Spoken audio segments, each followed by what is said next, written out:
네, 우리 하나님 말씀 로마서 10장 말씀 보겠습니다.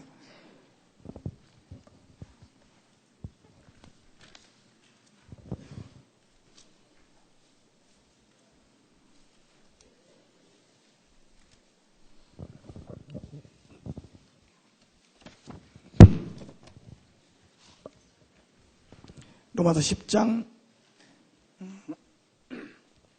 2절 3절 말씀 봉독하겠습니다. 내가 증거하노니 저희가 하나님께 열심히 있으나 지식을 쫓은 것이 아니라 하나님의 의를 모르고 자기의 의를 세우려고 힘써 하나님의 의를 복종치 아니하였느니라. 아멘.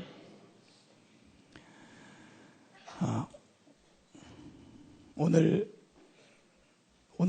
의인 되는 길이라는 제목으로 말씀을 드리려고 합니다. 사람은 다 죄인이라고 성경은 말하고 있습니다. 아니, 성경 말씀이 아니더라도 다 죄인이라는 것은 누구나 다 인정하고 있습니다. 인간은 다 죄인이다. 그런데 이런 죄인인 인간이 어떻게 하나님께 인정을 받아서 의롭다함을 받아서 하나님 앞에 설 수 있을까? 어떻게 의인이 되어서 천국 갈 수 있을까? 이거는 우리 기독교인들만의 주제가 아닙니다. 모든 종교인들 누구나 다 의인 되려고 노력하고 있습니다. 의인 된다는 게 다른 게 아니고 하나님께 인정받은 사람이란 뜻이에요. 그런데 누가 하나님께 인정받을 수 있는 그런 의인이 될 수 있느냐? 어떻게 될 수 있느냐? 여러 가지 방법들이 있는데 저는 이 의인 되는 길, 또 특히 이 칭의에 대해서 만큼은 기독교보다 더 명확하고 명쾌하고 확실한 진리를 가진 종교는 없다고 생각합니다. 예. 저는 그 정음 내장사에 가서도 중하고 주지하고 좀 이 얘기를 한 적이 있어요. 우리 기독교는 이렇게 구원을 받고 이렇게 중생의 체험을 하는데 당신네는 어떻게 구원받소? 이렇게 물어봤어요. 그래서 한참 대화를 했는데 대화가 그 사람이 제가 쭉 설명을 하니까 그 사람이 저한테 그러더라고요. 그 부분은 확실히 당신네가 우수합니다. 인정하더라고요. 그래서 이렇게 정말로 확실하고 분명한 우리 진리를 우리가 알고 있어야 되고 또 체험되어야 합니다.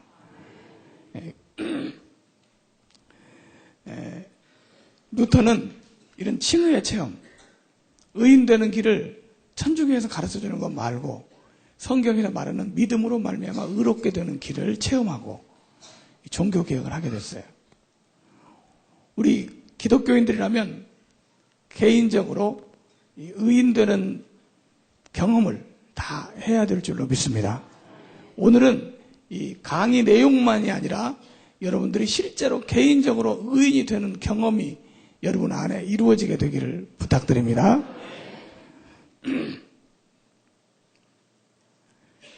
먼저 이것은 아주 우리에게 중요한 진리이기 때문에 잘못된 개념에 대해서 먼저 좀 잠깐 설명을 드립니다. 왜냐하면 일반적으로 이런 생각을 가지고 있는 사람들이 간혹 우리 성도들 가운데도 간혹 있어요. 대부분 이단들이나 또는 다른 타종교에서 가지고 있는 생각인데 이게 우리 성도들이 이런 생각을 가지고 있는 사람이 있기 때문에 좀 설명을 하려고 합니다. 첫째로는 어떻게 사람이 의인이 되느냐, 그 칭의, 의롭게 되는 방법을 점진적으로 서서히 되어간다라고 생각하는 사람이 있는데 이건 잘못된 생각이에요. 여러분들이 열심히 신앙생활 하면서 조금씩 의로워져 간다. 이런 생각은 카톨릭 교회 교리입니다. 카톨릭 교회는 점진적 의, 즉 주의분총이라는 말을 써요. 주의분총. 이 카톨릭 교회 천주교에서 설명하는 그 교리들 제가 읽어보니까 이런 내용을 맺더라고요.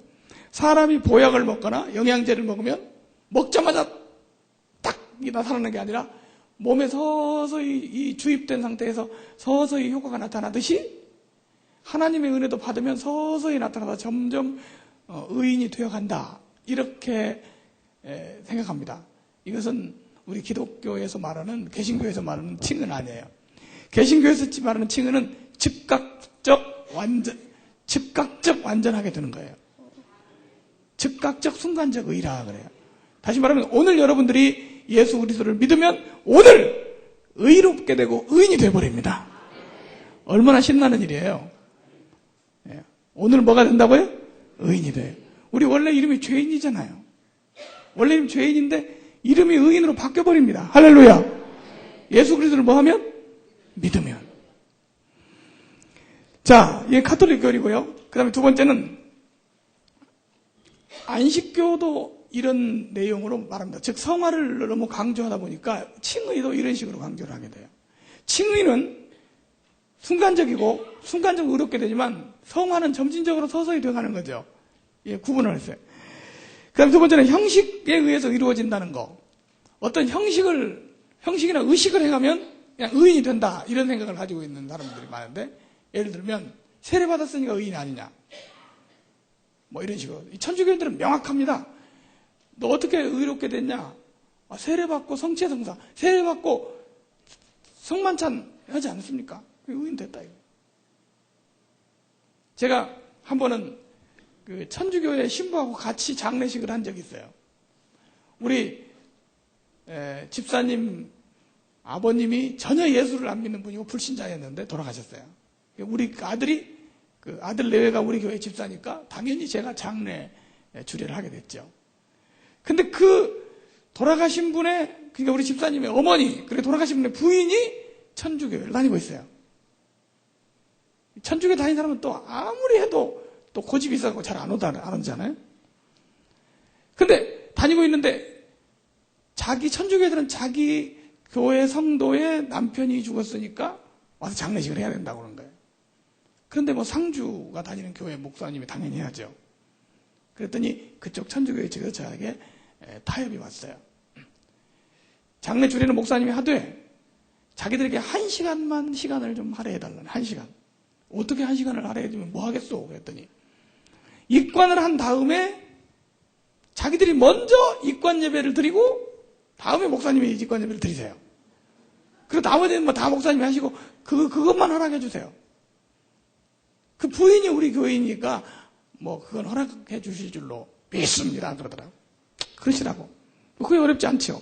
그래서 오후 3시까지 2시까지 입관을 딱 염해가지고 딱 관 속에 넣고 한 다음에 2시까지 한 다음에 2시부터 3시까지는 천주교에서 와서 입관 예배인가 뭔가 하고, 우리는 그 사람들이 하고 난 다음에 3시부터 가서 입관 예배를 드리기로 했으니까 그 사람들 할 때는 우리가 안 나타나기로 했어요. 그리고 이제 3시만 되면, 3시 돼서 우린 가면 되니까. 그래서 3시가 되어서 딱 거기를 갔더니 입관 염하는 게 시간이 걸려서 3시까지 염을 해버렸어요. 그래, 할 수 없이 천주교인하고 같이, 이제 천주교 신부하고 같이 그 사람들이 하는 걸 보게 됐어요. 난 처음 봤어요, 그 사람들 하는 거. 뭐, 불교같이 무슨 외는 걸 그렇게 많이 하고. 뭐, 그런 건 다 좋은데, 정말로 재밌는 걸 한번 봤어요. 세례식을 해요. 관뚜껑 덮어놓고, 관에다가. 아니, 죽은 사람한테 세례식을 해. 세례식을 딱 하더니, 거기다가 이름을 붙였어요. 요셉이라. 이름을 딱 붙여놓고 설교를 하는데, 이제 구원받았다는 거예요. 세례받았으니까. 세례받았으니까 그럼 구원받았다는 거예요. 그래서 내가 혼자 말로 그랬어요. 밖에서. 참 희한하다. 아니, 죽은 사람한테 무슨 세례를 해. 그랬더니 천주교인이 이제 옆에 섰다고. 무슨 말씀이세요? 묘에 가서도 하는데. 죽었지 오래된 그 사람 있잖아요. 묘에 가서 세례식하고 구원받아버려요. 쉽죠? 그러니까 이 사람들의 칭의가는 뭐냐면, 세례라는 형식에 의해서 의롭게 돼버리는 거예요. 세례라는 형식을 함으로써 죄인이 의인 돼버리는 거예요. 그래서 형식에 의한 칭의라고 해요. 형식에 의한 구원. 이게 바로 천주교의 구원입니다. 그래서 천주교인들은 마음속으로 예수를 믿든지 안 믿든지 받아들이든지 안 받아들이든지 무조건 세례만 하면 다 이름을 붙여주고 그 사람을 구원받은 사람으로 칩니다.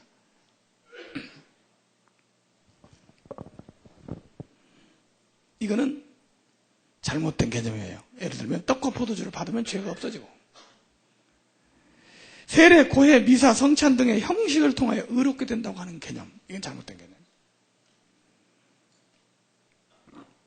아무리 엄숙한 형식을 하고 어떤 무슨 의식을 치르더라도 마음속으로 예수 그리스도를 믿음으로 영접하지 않으면, 믿지 않으면 그 사람은 절대로 의롭게 될 수 없습니다.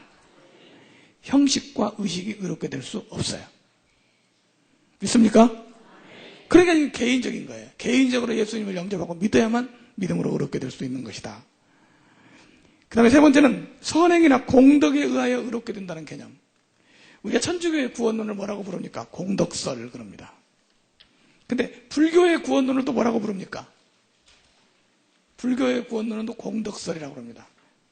천주교하고 불교하고 똑같은 게 많죠. 여러분, 천주교하고 불교하고, 우리 천주교 다니다가 혹시 오신 분 계신지 모르는데, 불교하고 천주교하고는 사촌간입니다. 이 천주교인들이 우리 개신교인들을 보고 자기네 작은 집이라고 그러는데 절대 아닙니다. 그 촌수를 잘못 찾은 것이고, 절대 우리하고 일가가 아니에요. 예. 천주교하고 불교는요, 기독교는요, 절대 사촌도 아니고 팔촌도 아니고요. 천주교하고 불교하고가 사촌이에요. 여러분 꼭 알아두세요. 이 천주교는 제가 그 천주교에 대해서 잠깐 좀 이 강의 내용과 좀 다른 건 잠깐 설명해 드리는데, 이 개신교인들이 지금 천주교로 가는 사람들이 갖고 있는데, 이건 어떤 거와 똑같냐면 우상숭배하러 가는 거와 똑같아요. 이 기독교가 그 초기에 복음이 전해지면 로마로 왔어요. 로마에는 당시에 로마의 국교가 미트라라는 종교입니다. 뭐라고요? 미트라. 이 미트라라는 종교는 당시에 태양신을 숭배하는 그런 종교였는데, 이 미트라라는 종교가 나중에 망한 다음에 뭐가 되냐면 브라만이라는 종교가 돼요. 브라만에서 나온 게 불교입니다. 그래서 미트라는 불교의 조상이니까 너무 똑같아요. 그런데 이 천주교회가 가톨릭이 어떻게 생겨났냐? 로마의 기독교가 퍼져 로마의 국교가 되다. 처음에는 그 사람들한테 엄청나게 핍박을 받았어요. 미트라 사제들한테. 수녀 신부라는 그 말조차도 성경에는 없습니다. 미트라 종교에서 있는 제도가 수녀 신부입니다. 어떤 그 천주교인하고 제가 성경을 하면서 성경에 수녀 신부가 나오면 찾아다 주라. 그랬더니 다음날 찾았다고 왔어요. 아니, 제가 성경을 그렇게 많이 읽어도 수녀 신부를 찾지 못했는데 그분은 찾았대요. 어디가 있냐 그랬더니 요한계시록 보니까 성령과 신부가 오라 하시는도다. 그 신부는 천주교 신부가 아니야. 그 신부는 신랑 신부 할 때 그 신부야. 천주교 신부는 뭘 뜻하냐면 아버지란 단어예요. father. 신부. 아버지라고 부르는 단어예요. 신랑 신부 그 뜻이 아니에요. 없어요. 수녀 신부가 기독교에는 성경에는 없는 거예요. 근데 그 미트라에 들어왔어요. 예를 들면 그 사람들이 섬기는 여신이 있었죠. 다이아나라고 하는 여신. 에베소의 큰 다이아나라는 말이 신들의 어머니다 그런 뜻입니다. 그래서 원래 그 여신을 숭배를 했어요. 근데 이게 기독교가 들어오면서 그 사람들하고 이렇게 혼합이 됐어요. 혼합이 돼가지고 생겨난 게 이제 가톨릭인데, 가톨릭이 왜 이렇게 혼합된 종교가 생겨났냐? 권세를 가진 사람들이, 왕이, 그 교회까지 다스리는, 교회를 다스리는 교황이 국가를 다스리는 권세까지 동시에 가진 걸 법왕권이라고 그러는데, 이걸 가질 때부터 교리를 마음대로 고치기 시작했어요. 수없는 교리를 만들어냈어요. 그래서 예를 들면 우상숭배하는 사람들이 쓰는 교리도 그거 괜찮다. 지금부터 우리 교회 교리로 해라. 그럼 그냥 되는 거예요. 그래서 천주교의 논리가 뭐냐면 성경도 교회에서 만들어냈으니까 교회의 권세가 성경보다 위에 있다. 이렇게 주장하는 거예요. 근데 종교개혁은 뭡니까? 성경이 최고의 권이다. 성경 고칠 수 없어요. 근데 이 사람들은 그래서 자꾸만 성경을 갖다가 이 얘기를 하고 그건 성경하고 틀리지 않습니까? 이 얘기하니까 어떻게 했습니까? 성경 해석을 못 하겠어요. 교황 외에는 성경 해석할 수 없다. 그래서 자꾸 성경을 읽으니까 성경 구독 금지. 성경을 못 읽게 했어요. 이 천주교에서 한 일입니다. 성경을 읽으면 죄예요. 이 천주교의 옛날에 했던 일이에요. 여러분 지금은 성경을 읽어야 됩니까? 읽지 말아야 됩니까? 안 읽으면 상 주고 그러죠. 그래서 천주교들은 읽으면 죄다니까요. 너 성경 읽었어? 붙들어가요. 구독금지법.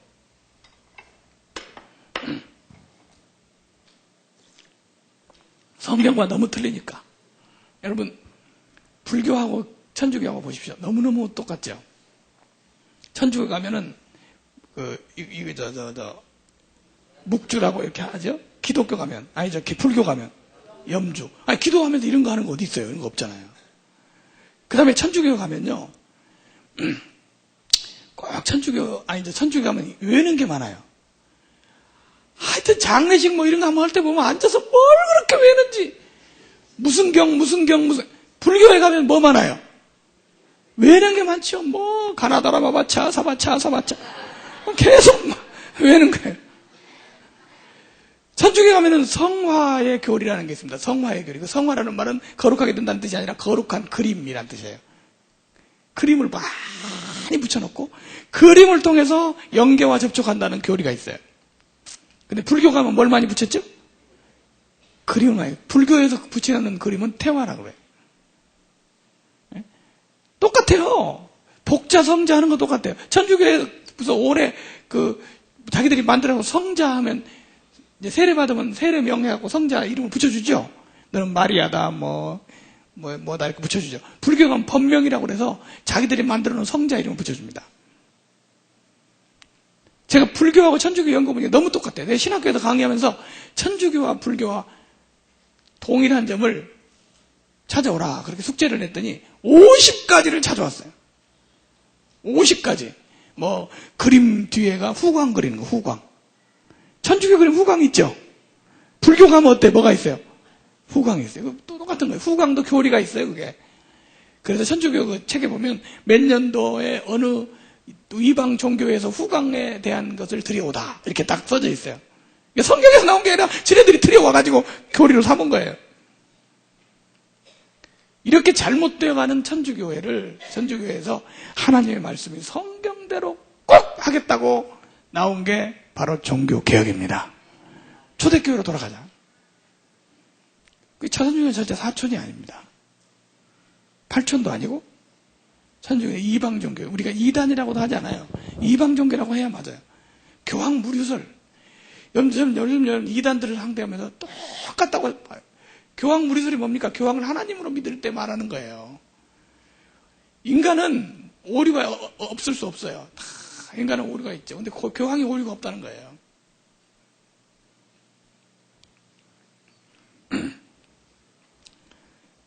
천주교 이 얘기를 하려면 1시간 내도 다 못합니다. 천주교 아주 그냥 천주교 이 얘기를 한번 교리서를 보면 혼자 막 꼭 2단 책 보고 있는 거랑 똑같아요.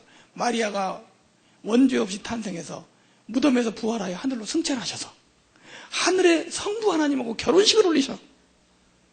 이게 뭐 무슨 얘기 같죠? 이게 천주교 교리서에 나오는 얘기입니다. 성부 하나님과 결혼식을 올려가지고 드디어 천상의 황후가 되시다. 언제 마리아가 부활해 승천했습니까? 성경에 없는 것도 자기들이 만들면 되는 거예요. 그게 천주교예요. 이단들도 마찬가지죠. 성경에 없는 것도 자기들이 만들어요. 이 사람은 보혜사다, 이 사람이 재림주다, 뭐다 만들고 똑같은 거예요. 이 천주교회는 주로 형식과 의식 이런 것들을 중요하게 여깁니다. 이런 걸 통해서 의롭게 될 수 없다고 말합니다. 로마서 10장 2절 3절에 보니까 사람들이 자기의 의를 세우려고 여기 10장에 내가 증거하노니 저희가 하나님께 열심히 있으나 지식을 쫓은 게 아니라 열심히 있다고 해서 다 옳은 게 아닙니다. 열심히 있지만 알고 하는 게 아니에요. 모르고 하는 거예요. 지식을 쫓은 것이 아니라 하나님의 의를 모르고 뭘 모르고요? 하나님의 의. 자기의 의를 세우려고 힘써 하나님의 의를 복종치 아니하였느니라. 이게 바로 뭐냐면 잘못된 의인 되는 길입니다. 자, 그러면 성경에서 말하는 의인 되는 방법은 뭐냐? 의인 되는 길이 뭐냐? 성경의 의인 되는 길은 4가지 원리를 소개하고 있는데요. 제가 이제 그걸 소개를 해드릴 테니까 여러분 이 시간 100% 다 의인 되시기 바랍니다.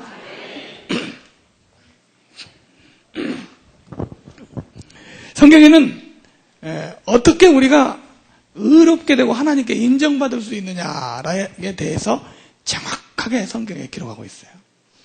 그래서 그 첫 번째 그 원리를 이렇게 말합니다.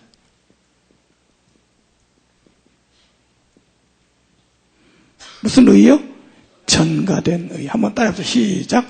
전가된 의. 전가라는 말은 내가 내 걸로 하는 게 아니라 예수님 걸 나에게 전가시켜 나에게 주셔서 그걸로 내가 의롭게 된다. 그런 뜻인데 이거를 아주 성경이 쉽게 설명하는 것을 제가 그 첫 번째 원리를 소개를 해드리겠습니다.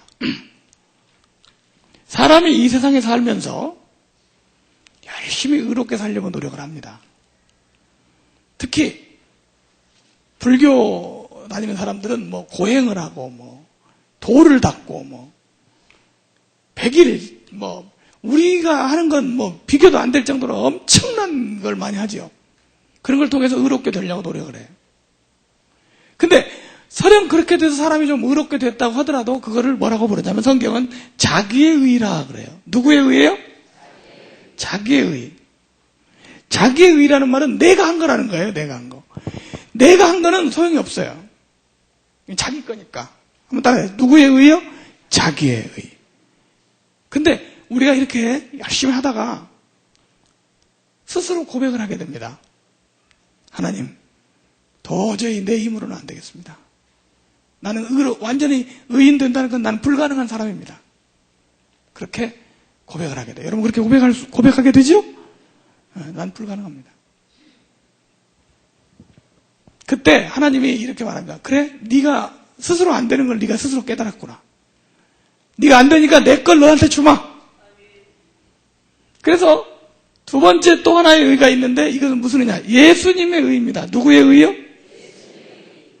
예수님은 이 세상에 오셔서 죄를 지으셨습니까? 죄를 안 지었습니까?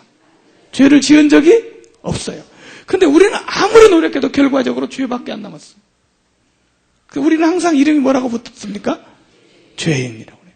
예수님은 뭐라고 이름이 붙어요? 의인. 이 세상에 의인은 한 분밖에 없어요. 누구죠?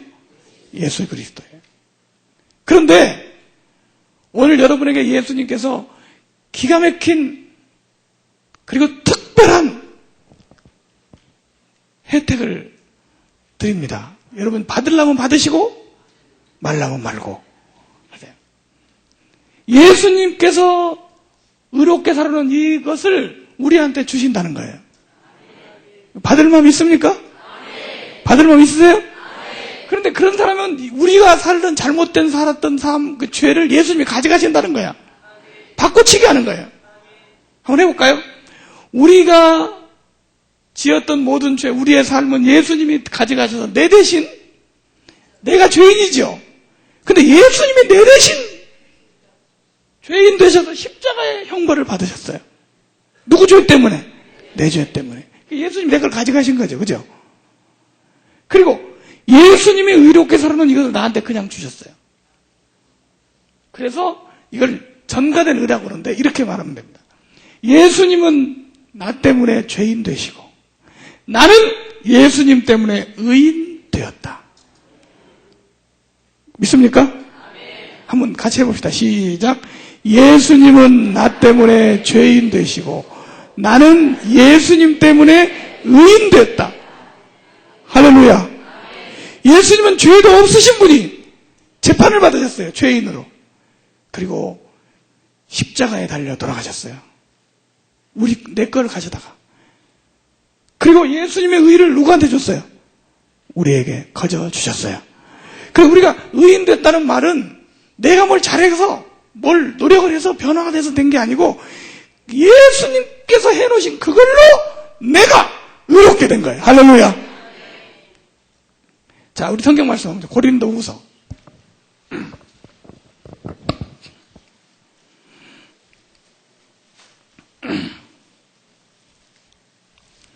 고린도후서 5장 21절.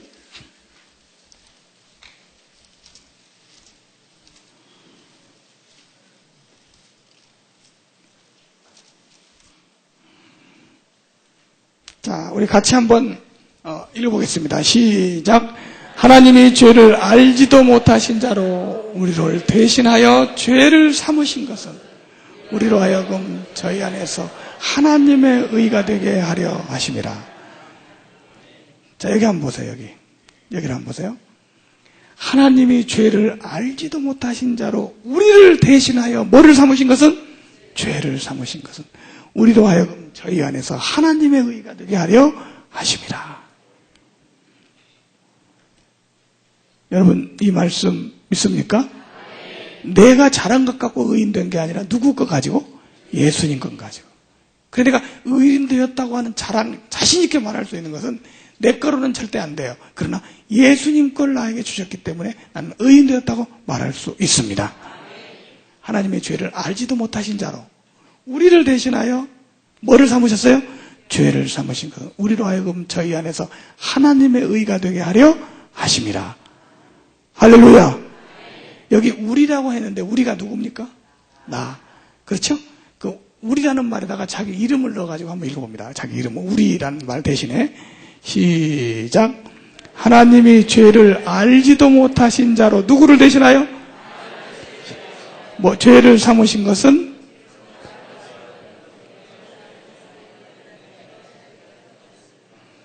못 알아듣겠네? 이렇게 넣는 거예요. 하나님이 죄를 알지도 못하신 자로 진용시기를 대신하여 죄를 삼으신 것은 진용시기로 하여금 저희 안에서 하나님의 의가 되게 하려 하심이라. 아멘입니까?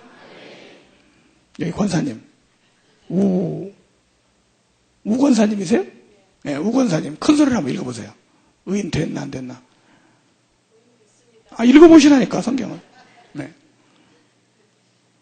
하나님이 죄를 알지도 못하신 자로 우정년을 대신하여 죄를 삼으신 것은 우정년으로 하여금 저희 안에서 하나님의 의가 되게 하려 하십니다. 아멘. 우정연 의인. 할렐루야. 하나님이 여러분들을 의인이라고 할 때 여러분들 보고 의인이라고 불러주는 거 아니에요. 너 교회 열심히 다니 많이 의인 됐구나. 그거 아니에요. 나를 볼 때는 더럽고 부족하고 죄인이지만 예수 그리스도의 의를 우리에게 주심으로 그로 말미암아 우리가 의인 된 줄로 믿습니다. 우리는 나는 없어졌어요. 나는 죽었어요. 성경에 갈라디아서 2장 20절에 그랬잖아요. 내가 그리스도와 함께 십자가에 못 박혔나니 그런즉 이제는 내가 산 것이 아니에요. 오직 내 안에 그리스도께서 사신 것이라. 내가 산 것이 아니에요. 나는 죽었어요. 예수님 십자가에 돌아가실 때 나는 죽었어요. 그 죽었다는 말이 무슨 뜻이냐? 그게 우리 예수의 이름으로 해야 하잖아요. 여러분 죽었습니까? 살았습니까? 미국에서 이 쌍둥이가 있었다고 그래요. 쌍둥이라는 두 사람이 똑같이 생겼잖아요. 부모들이 보면 아는데 다른 사람이 보면 잘 모르잖아요. 근데 한 사람은 공부를 열심히 해서 잘 해가지고 잘 성공을 했어요. 근데 한 사람은 아주 잘못 풀려가지고 조직폭력배가 됐어요. 그 사람을 죽이고 해서 나중에 사형을 당해요. 근데 그 사람들은 이 면회를 할 때 우리는 이렇게 창에다 구멍 뚫어놓고 이렇게 말을 하는데 그 사람들은 직접 만나잖아요. 면회를 만나게 해주잖아요. 근데 이 동생이 가만히 생각해 보니까 형은 가족들이 있고 자기는 아직 결혼도 안 한 사람인데 자기보다 형이 살아야 되겠다는 그런 생각을 했어요. 그래서 들어가서 형한테 말합니다. 옷을 바꿔 입읍시다. 이 사람은 죄를 하나도 안 지은 사람이에요. 근데 누구 때문에? 형 때문에. 조직폭력배인 형 때문에 옷을 갈아입는 거예요. 그래서 형을 설득해서 옷을 바꿔 입고 들어갈 때는 동생이 들어가는데 나올 때는 누가 나왔어요? 형이 나왔어요. 그런데 잘 보세요. 얼굴이 똑같고 쌍둥이니까 사람들이 몰라보고 내보내주는 거예요. 그리고 동생이 형 대신에 감옥에 들어갔어요. 동생이 나왔어요. 형이 나왔어요. 형은 이제 누구의 이름으로 살아가야 됩니까? 동생의 이름으로 살아가요. 동생의 신분증 가지고. 그죠? 그리고 어디 가서 뭘 하든지 누구냐고 부르면 누구라고 불러야 돼요? 동생이라고 불러야 돼요. 자기는 형이 아니에요. 이제 자기는 죽었어요. 그래서 그 형이 사형 선고 받아 사형 집행돼서 죽었어요. 실제 죽은 것은 동생이 죽었지만 서류상으로는 누가 죽은 거예요? 형이 죽은 거예요. 그 사람들이 물어봅니다. 그 사람 어디 갔냐? 그 사람 몇 년 전에 사형당해 죽었다. 나는 그 동생이다. 여러분, 우리는요, 죄인이에요. 사형 선고받아서 죽어야 돼요. 그죠? 근데 내가 죽을 걸 누가 대신 죽었어요? 예수님이. 그때 나는 죽었어요. 그리스도 함께 십자가에 못 박혔어요. 나는 없어요. 할렐루야. 그리고 내가 산 것은 나를 사랑하사 나를 위하여 자기 몸을 버리신 하나님의 아들을 믿는 믿음 안에서 사는 것입니다. 나는 없어요. 예수 이름으로 사는 거예요. 하나님께서 나를 보실 때 죄인이라고 안 하세요. 의인이라고 불러주십니다. 누구 때문에? 예수님 때문에. 형은 수없는 전과가 있고, 그런데 형은 사형선고당해 죽은 사람이 됐고, 동생 이름으로 사니까 동생은 아무 전과도 없거든요. 그러니까 이 사람은 사람들이 볼 때 뭐라고 그래요? 의인이라고 부르잖아요. 이런 거 전가된 어라고 합니다. 바꿔치기 해줬어요. 그래서 우리는 내 것이 아닌 주님의 공로로 지금 이렇게 의인이라고 당당하게 부르며 살아가고 있습니다. 나 같은 죄인이 용서함 받아서 주 앞에 옳다함 얻음은 내 공로 아니라 어린 양 예수의 그 피로 속죄함 얻었네. 왜 이렇게 아멘 소리가 시원치 않습니까? 이럴 때는 막 하늘이 뚫어져도 괜찮습니다. 나 같은 죄인이 용서함 받아서 주 앞에 옳다함 얻으면, 옳다함이라는 말이 의인이라고 불렀다 이 말이에요. 나 같은 죄인이 용서함 받아서 주 앞에 옳다함 얻으면 내 공로 끼는 어린 양 예수의 그 피로 속죄함 얻었네. 속죄하 주 예수 내 죄를 속겠네. 할렐루야 소리를 합하여 함께 찬송하세. 그 피로 속죄함 얻었네. 아멘. 아멘입니까? 두 번째는 로마서 8장 33절을 한번 보겠습니다. 로마서 8장 33절.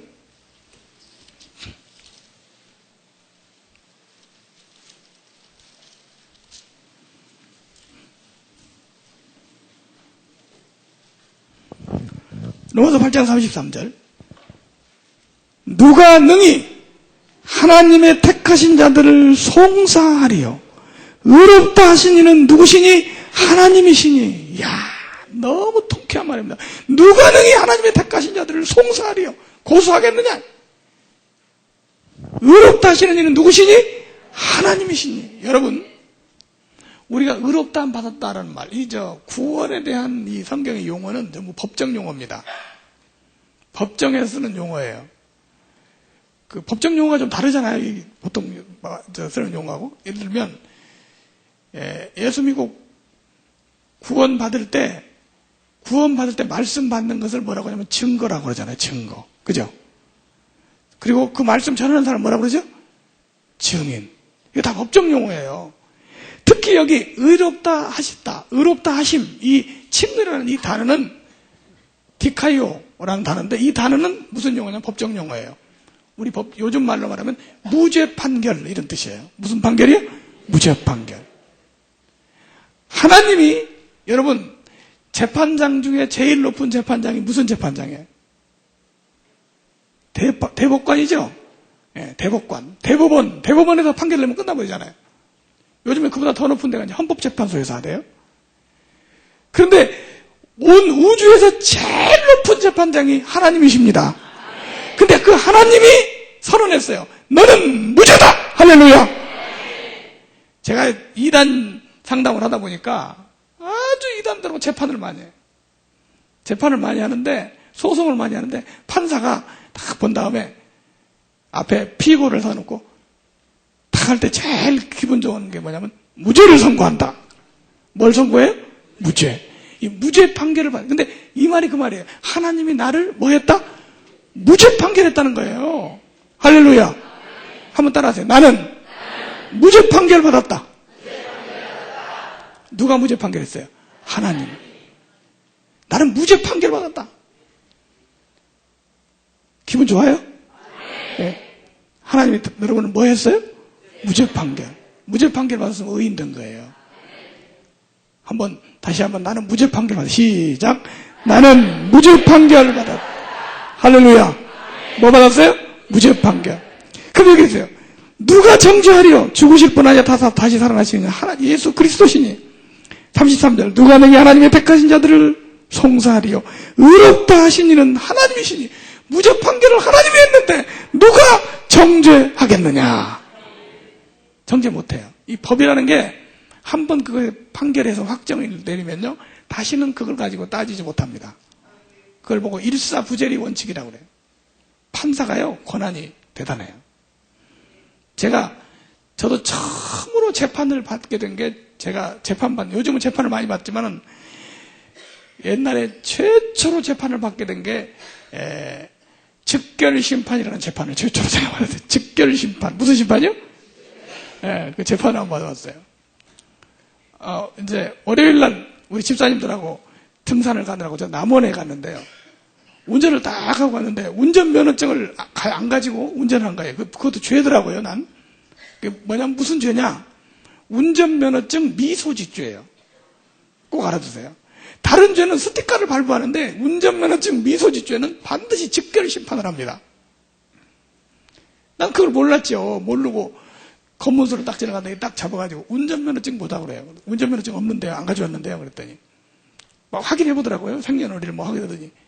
면허는 무면허는 아니라고. 보내줄 줄 알았더니, 여기다가 사인 하나 하고 가시죠. 이거 벌금 무는 거예요? 그랬더니, 괜찮아요. 사인만 하고 가세요. 사인을 딱 하고 왔더니, 한두 달이나 지났더니, 즉결심판 받으러 오라. 즉결심판 받으러 오라고 딱 그 명령이 왔어요. 그래서 즉결심판 받으러 법원에 갔더니, 조그마한 테이블에 젊은 판사가 앉아있고, 그 앞에서 사람들이, 운전면허증 미소지죄 지은 사람이 싹 모여가지고 거기 앉아있는데 한 사람씩 가서 딱딱 그 재판을 받는 거예요. 근데 뭐 간단해요. 뭐 운전면허증 안 가지고 운전한 적 있습니까? 예, 뭐 그러면 얼마 동안 했습니까? 왜 그랬습니까? 뭐 물어본 다음에 5만 원, 3만 원 막 그러더라고요. 그냥 5만 원, 3만 원, 4만 원 자기 마음대로 때리는 거예요. 그냥 보니까 대충 3만 원에서 5만 원 사이가 다 그렇게 때려요. 근데 보니까 말을 물어봐서 대답을 잘하면 조금 그 벌금이 좀 적어지고, 말을 잘해야 되겠구나. 내 차례가 왔어요. 짝 앞에 섰어요. 서류를 딱 보더니, 목사님이세요? 예, 그렇습니다. 뭐 말이야 뭐 목사보다 더 잘하는 사람이 어디 있겠어요? 운전면허증 안 가지고 운전한 적 있습니까? 예. 왜 그랬습니까? 제가 등산을 가기 위해서 우리 집사님들 운전하는데 교대를 좀 해주라고. 원래 운전 안 하려고 했는데, 그건 거짓말 아니에요. 사실이에요. 운전 안 하려고 했는데, 이분이 피곤해서 제가 좀 잠깐 교대해주는 사이에 검문소에 걸렸어요. 그래서, 그렇게 됐습니다. 그랬더니, 그 말을 딱 듣더니 판사가 이래요. 아니, 일요일 날 등산을 안 가고 월요일 날 등산을 갔단 말입니까? 그래서 제가 그랬죠. 목사님이 일요일 날 등산 가면 설교는 누가 하지요? 그랬더니 이 판사가 하는 말이 참 목사님이라고 그랬지? 자기 혼자 그러더니 혼잣말로 그래요. 이거 벌금을 안 먹일 수도 없고 뭐 하더니 10,000원? 10,000원 딱 먹겠어요. 10,000원을 딱 먹겠어요. 그러니까 금방 3만 원 벌금 받아갖고 나가는 사람이 갖다 딱 멈추더니 바로 앞에 있는 사람이 멈추더니 혼자 그러는 거예요. 쳐다보고. 나는 3만 원인데 왜 이 사람 10,000원이야? 이 판사가 뭐라고 그래 지금? 잠깐 가서 봐. 왜? 네가 판사야? 당신이 판사야? 깜짝 얻어가더라고요. 판사가 10,000원 때리면 10,000원이에요. 저는 벌금을 10,000원 뭐 받았지만 상당히 기분 좋더라고요. 판사가 권한이 있어요. 10,000원이면 10,000원, 무죄면 무죄. 그렇잖아요? 그런데 여러분, 하나님이 우리의 대판사이십니다. 그분이 우리를 향해서 말합니다. 너는 무죄다! 할렐루야! 그 사도 바울이 말하는 거예요. 나는 하나님이 나를 무죄 판결한 사람이다. 난 무죄 판결 받은 사람이야. 할렐루야! 누구한테 무죄 판결? 하나님한테 무죄 판결을 받는 게 얼마나 중요한지 몰라요. 마음이 평안하고요. 한번 여러분 정말 무죄 판결을 받은 사람이 얼굴이 항상 빛나지요. 근데 죄인은요 얼굴이 수심이 가득해요. 무죄 판결을 못 받았어. 한번 같이 사단을 향해서 외칩시다. 나는 무죄 판결 받았다. 시작. 나는 무죄 판결 받았다. 할렐루야. 아니 하나님이 우리를 무죄 판결했는데 누가 정죄하겠느냐. 누가 감히 정죄하냐. 그 구절 한번 다시 한번 읽어보죠. 로마서 8장 33절 34절까지 시작. 누가 능히 하나님의 택하신 자들을 송사하리요. 의롭다 하신 이는 하나님이시니 누가 정죄하리요. 할렐루야. 하나님이 나를 무죄 판결했는데 누가 정죄하리요. 가늠하다 현장에서 잡힌 그 여인에게 예수님 말합니다. 나도 너를 정죄하지 아니하노니. 누가 정죄하겠느냐. 무죄 판결 받은 사람은 의인입니다. 여러분 의인 된 줄로 믿습니다. 나는 의인이다. 세 번째 의롭게 되는 원리. 로마서 4장 4절 6절부터 8절까지 말씀인데요.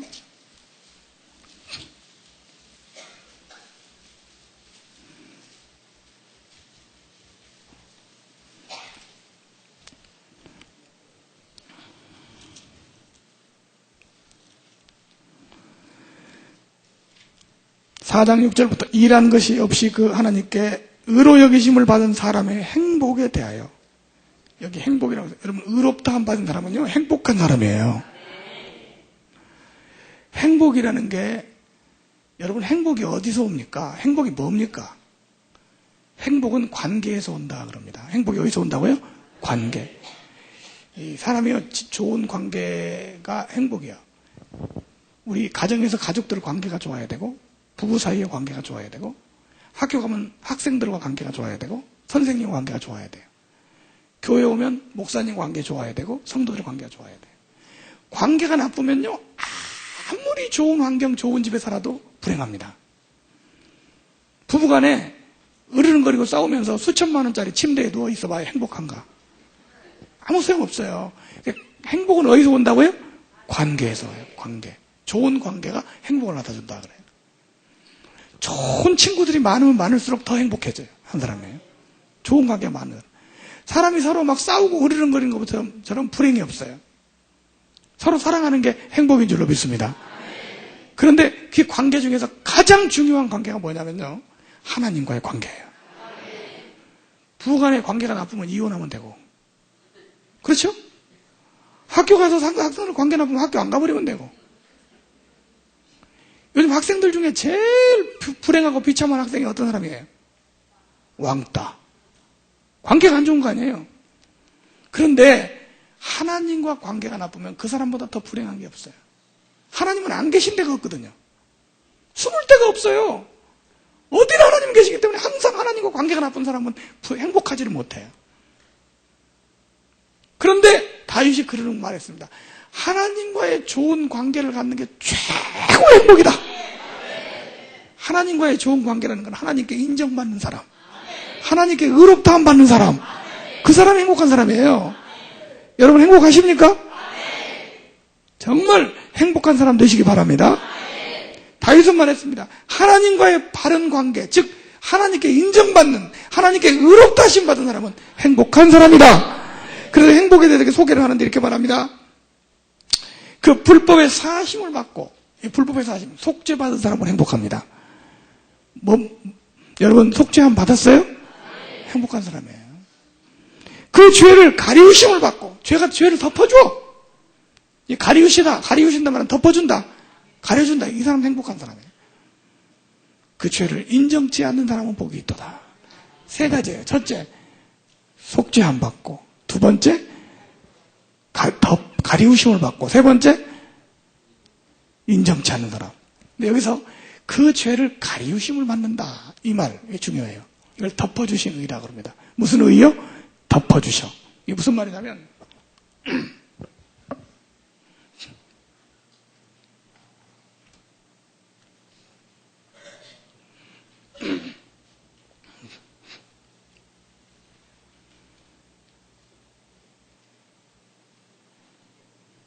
여기 보니까 까만 돌이 있어요. 검정색 돌이 있는데 하얀 천으로 덮었습니다. 하얗게 보입니까? 까맣게 보입니까? 하얗게 보여요.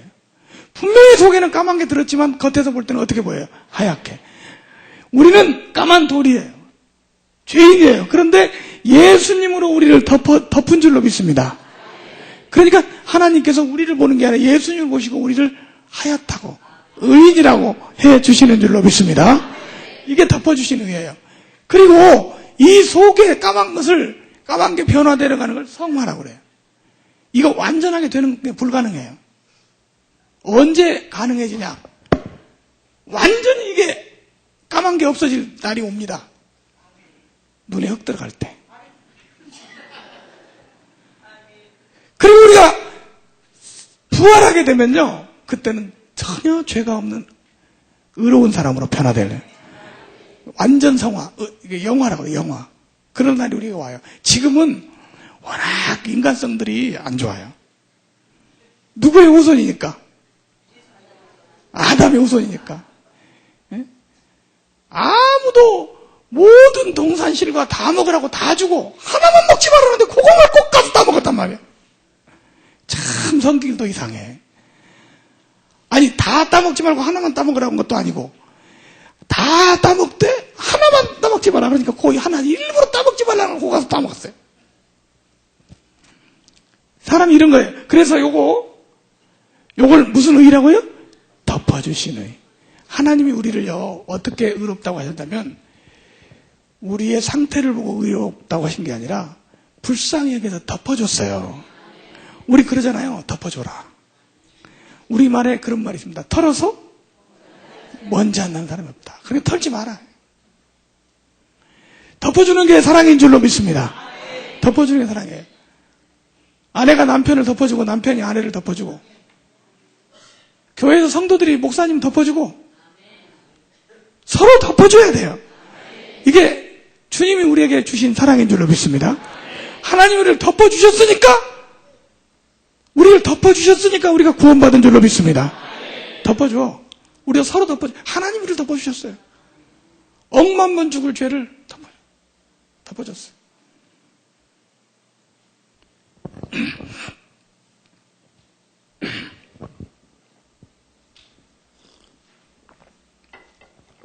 시편 103편에 보면 이런 구절이 나옵니다. 시편 103편.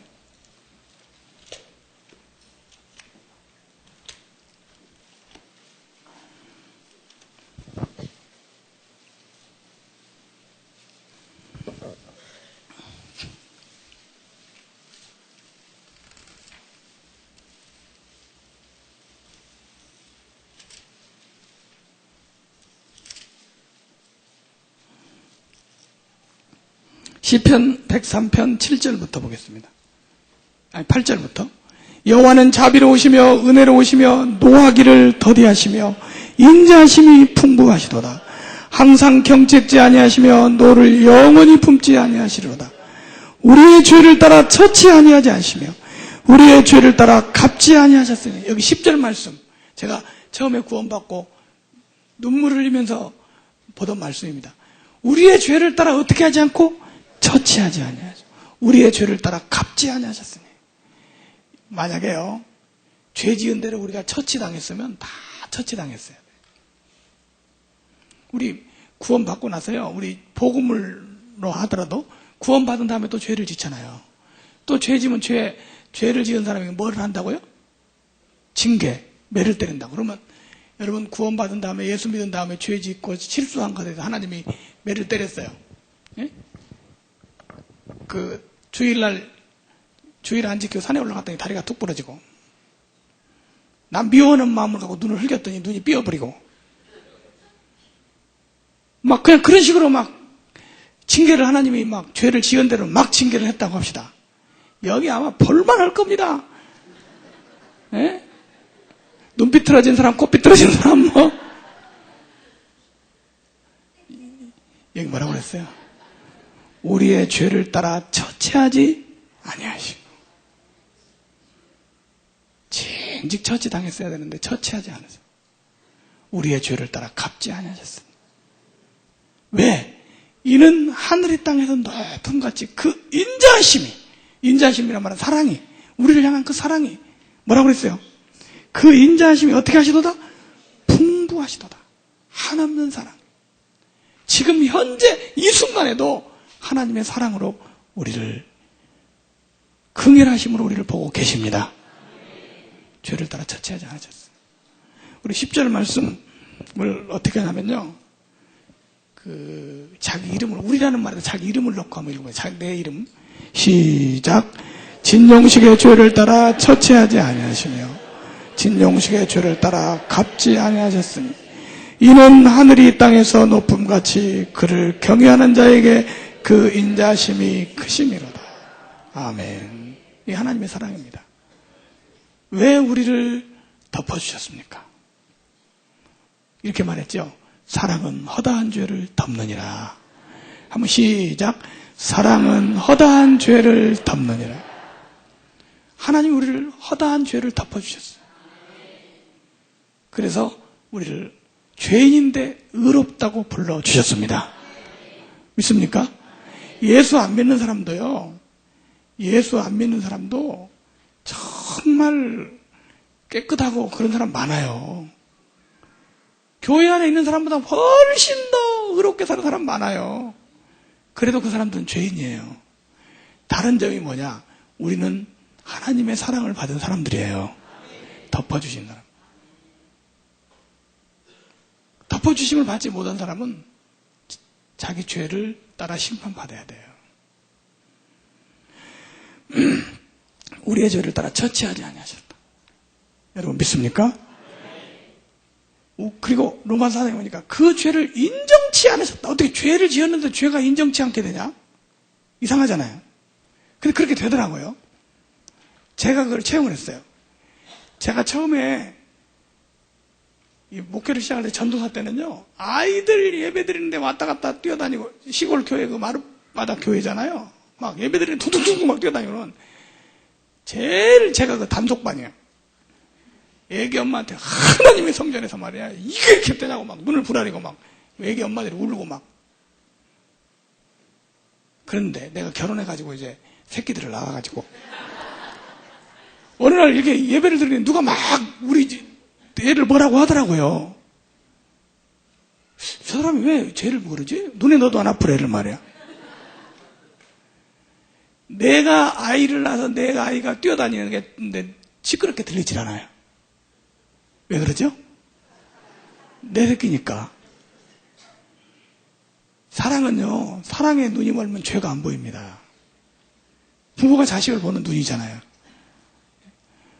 우리 지금 막내가, 그러니까 처음에 딸 낳고 두 번째 딸 낳고 세 번째 아들 낳았어요. 딸 둘에다가 아들. 아이들이 거의 아버지하고 못 만나고 많이 컸어요. 어렸을 때 교회 개척하고 뭐 이렇게 하다 보니까. 근데 이제 이 아이가 세 번째 아이를 낳고 나서 아이가, 그런데 성도들이 얘를 이쁘다고 전부 와서 얘를 물어주는 거예요. 이쁜데 와서 이쁘다고 물어주니까 얘가 무는 걸 배웠어요. 그래서 조금만 뭐 자기 힘에 붙이면 가서 물어버려요, 그냥.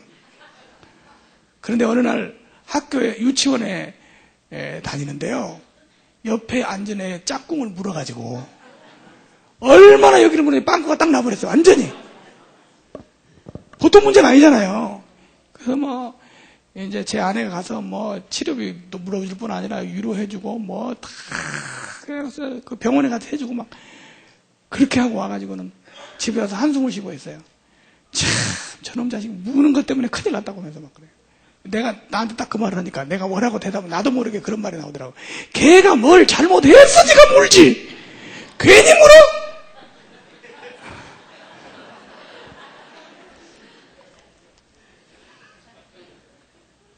왜 그래요? 누구 편이야? 아들 편이야. 무는 게 무조건 잘못한 거죠. 근데 내 생각에는 잘못했다고 하고 싶질 않아. 그놈이 잘못했으니까 물은 거지. 그래, 잘못한 거 아니다 말이야. 이게 부모의 마음 아니에요? 장의 일석이라. 부모의 마음은요, 하나님의 사랑의 그 모형이래요. 바다같이 넓은 하나님의 사랑에 비하면 부모의 사랑은 돌멩이만 정도밖에 안 한다는 거예요. 그렇게 하나님의 사랑이 커요. 그런데 여러분 그 하나님의 사랑을 느꼈습니까? 느끼고 있습니까? 바로 이겁니다. 우리의 죄를 따라 처치하지 아니하시며 우리의 죄악을 따라 갚지 아니하셨어.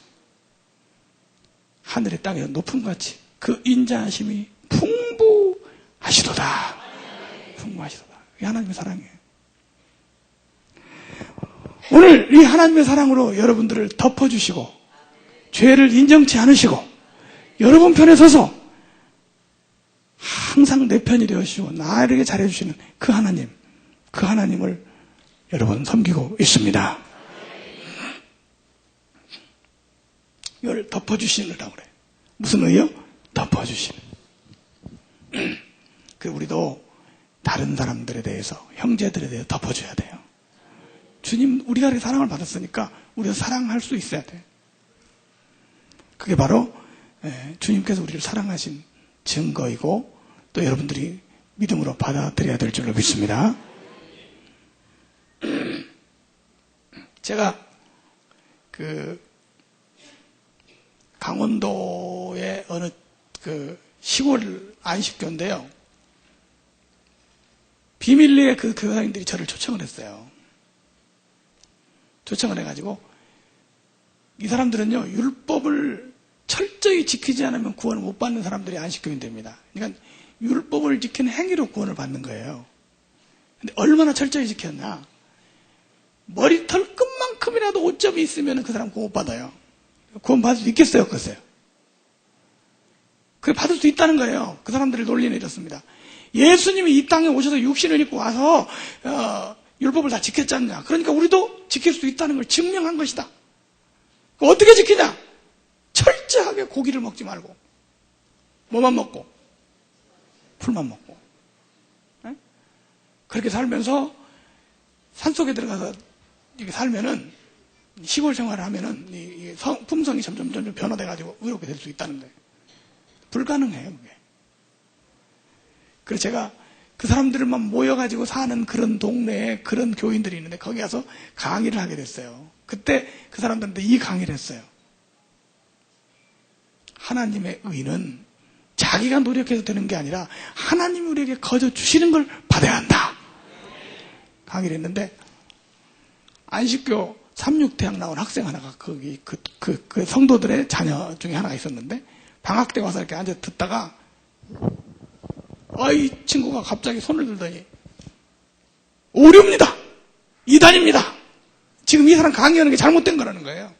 그렇게 사람이 쉽게 의롭게 되는 게 아니라는 거예요. 그리고 딱 보따리 하고 가버렸어요. 그래서 집회를 시작할 때부터 그렇게 하고 왔는데 집회 끝난 날 돌아왔어요. 왔는데 완전히 태도가 달라져가지고 왔어요. 성령께서 하시는 놀라운 일을 제가 그때 발견했어요. 옛날에는요,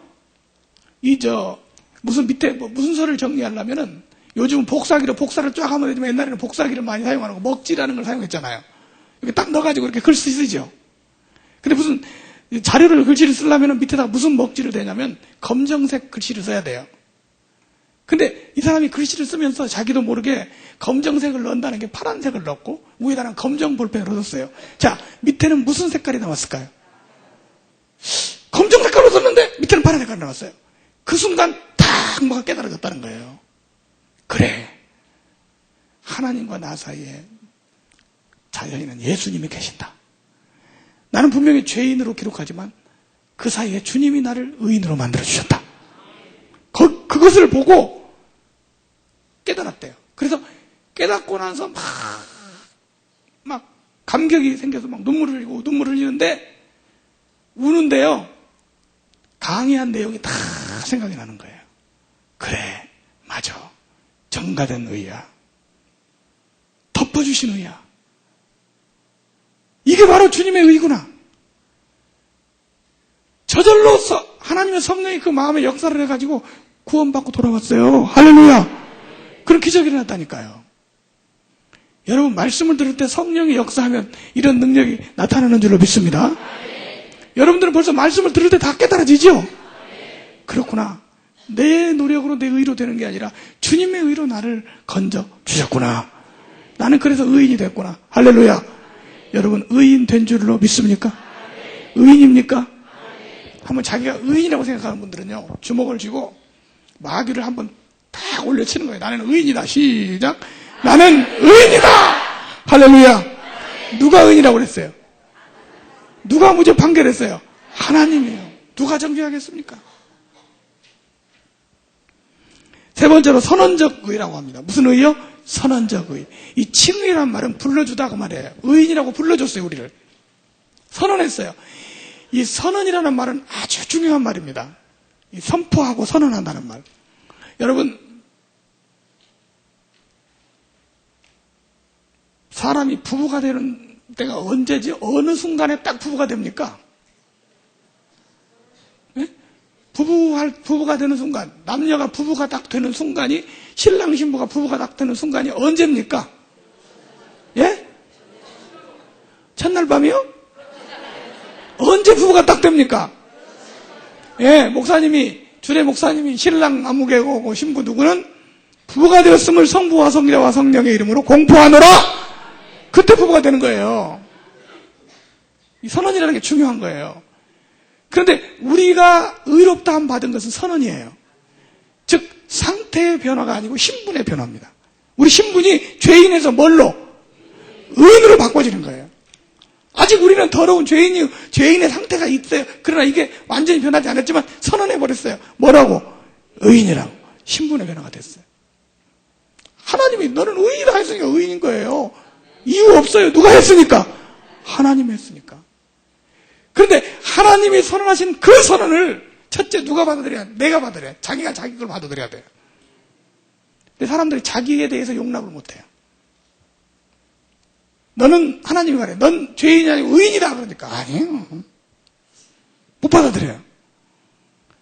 제가 시골교회 부교를 가는데 제가 아는 목사님 딸이 참 이쁘게 생겼어요. 제가 볼 때 상당히 미인이에요. 얼굴이 달덩이야.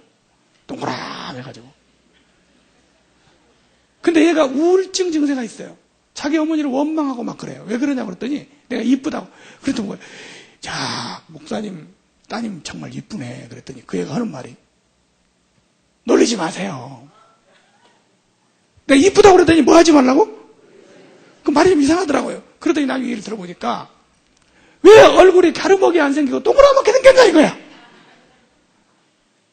이거 좀 깎아달라고 기도한다는 거야. 왜 어머니가 나를 이렇게 만들었냐고 늘 어머니를 원망하고 자기가 못생겼다고 생각해. 아니야, 너 잘생겼어도 이뻐. 아주 눈도 이쁘고 코도 이쁘고 야 너무 이쁘다 야. 놀리지 마세요. 안 받아들여. 정말 너무너무 불쌍한 거예요. 하나님이 우리를 용서하시고 구속하시고 의롭다고 선언하셨다는데 내가 안 받아들이면 안 돼요. 여러분 내 걸로 받아들이시기 바랍니다. 죄를 무죄를 선언해도요 안 받아들이면 재판을 또 합니다. 여호와의 증인들은 최소한도 징역 2년 이상을 살아야 군대를 안 가요. 군대 안 가려고 감옥에 들어갔잖아요. 병역 기피로. 그런데 징역 1년 6개월에 선고합니다. 그러면 항소해요. 징역 더 살게 해달라고. 미친놈들이야.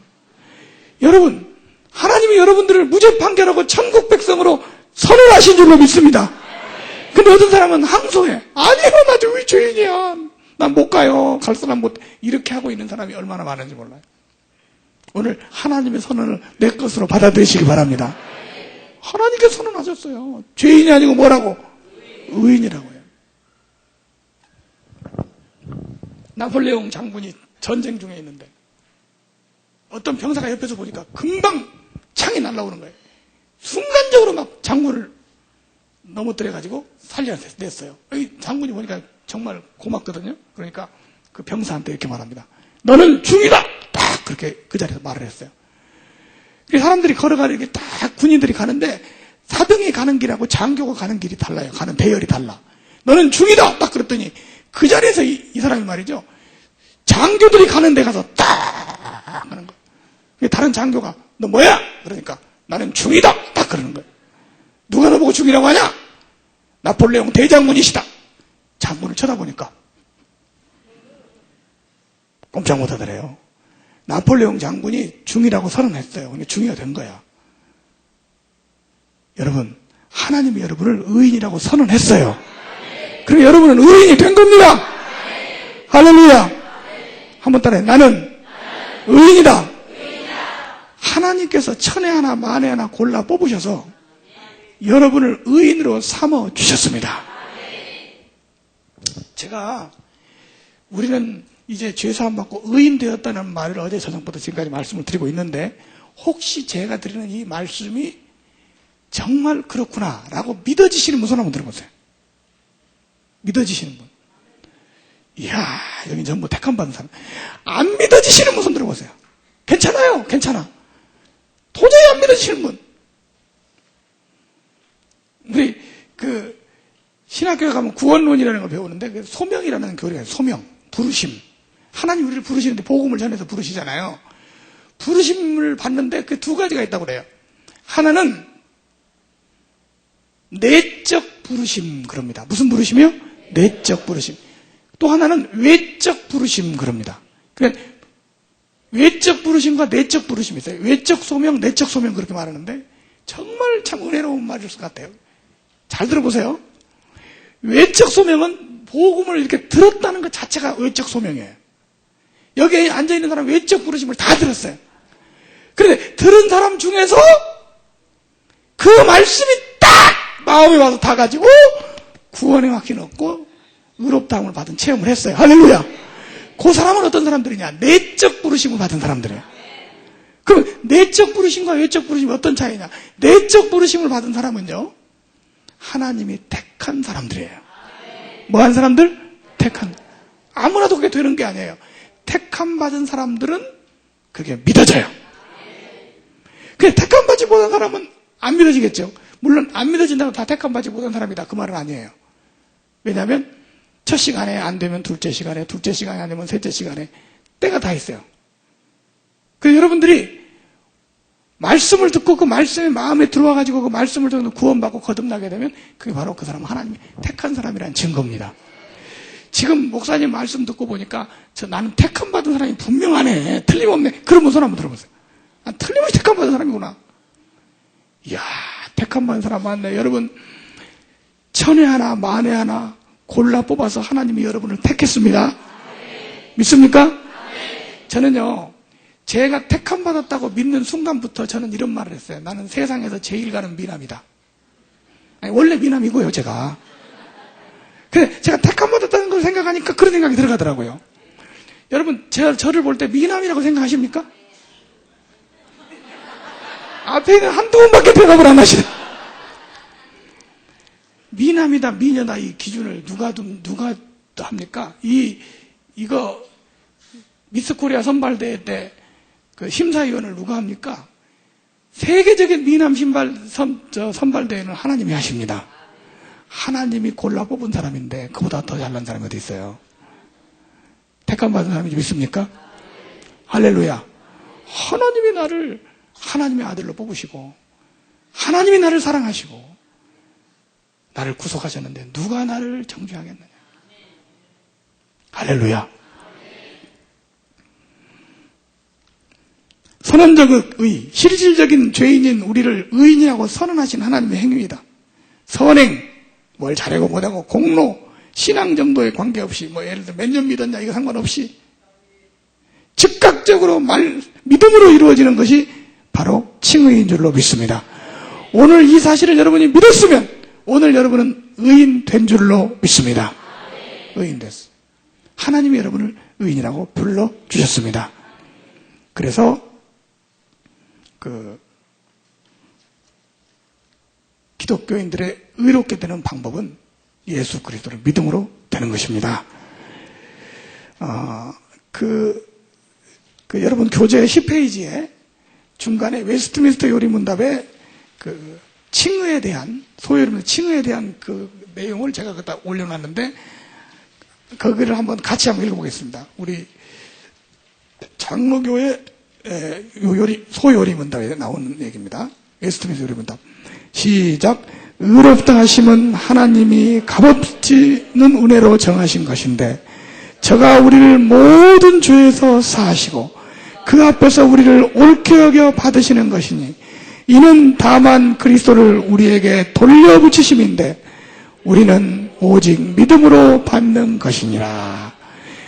옛날 말이에요. 옛날 어른들이 만들어 놓은 말이, 번역한 말이 그리스도의 의를 우리에게 돌려붙이심인데, 우리에게 전가시켰다는 말을 돌려붙이셨다.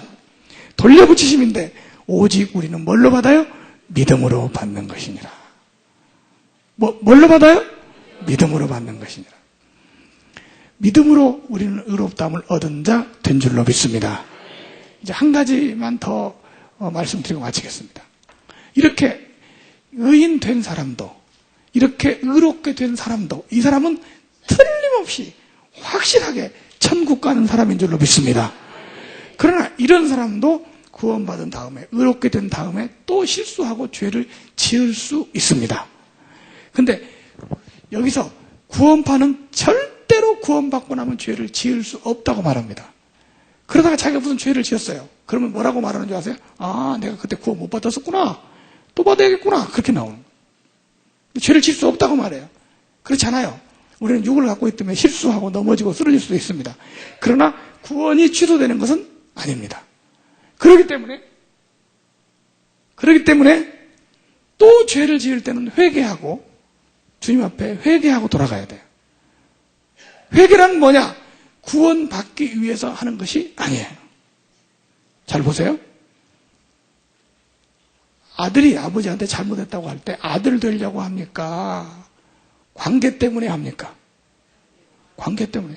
그거 안 해도 아들이고, 잘못했다고 안 해도 아들이고, 해도 아들이에요. 회개해도 아들이고 안 해도 아들이에요. 그러나 관계가 안 좋아져요. 누구하고? 아버지하고. 오늘 우리 하나님 앞에서 어떠한 상황이 다더라도 하나님의 아들로서 구원받은 사람도 취소되지 않아요. 그래 하나님과 관계가 깨져요. 그래서 하나님의 자녀로서 구원받은 사람으로서 회개하는 거예요. 우리가 구원받기 전에는 하나님과 우리 사이가 무슨 사이냐면 재판장과 피고 사이였어요. 그래서 우리 죄를 찾아서 벌을 주는 게 하나님과 관계예요. 그래서 하나님 무서워요. 근데 이제는 하나님과 우리 사이가 아버지와 아들 사이, 부자 사이예요. 부자 관계. 아버지는 아들에게 형법 제 몇 조 몇 항에 의거해서 종아리를 20대 때린다 그러지 않아요. 아버지는 아들에게 징계는 할지언정 형벌을 주는 것은 아닙니다. 하나님은 우리 뭐라고요? 아버지시라. 믿습니까? 하나님 우리 뭐라고요? 아버지시라. 우리 실수하고 잘못하는 죄에 대해서 그런 죄를 뭐라고 부르냐면 자범죄라고 부릅니다. 무슨 죄요? 자범죄. 늘 실수하기도 잘못할 수 있어요. 그럴 때마다 하나님 앞에 회개하고 나가는 거예요. 그걸 보고 뭐라고 하냐? 여러분들이 예수님을 믿고 최초로 의롭다함 받을 때 하는 회개를 단회적 회개. 한 번으로 끝났어요. 그리고 구원받은 다음에 계속 삶에서 짓는 죄를 또 회개하는 걸 반복적 회개라고 그래요. 두 가지가 다 필요하다 이거죠.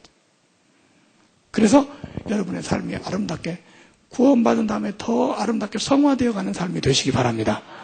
그러면 하늘에 가서 여러분의 상급이 달라지게 되는 거예요. 복된 성도의 삶을 사시고 의인으로서 의인답게 살아가시기를 주님의 이름으로 축원합니다. 기도하겠습니다.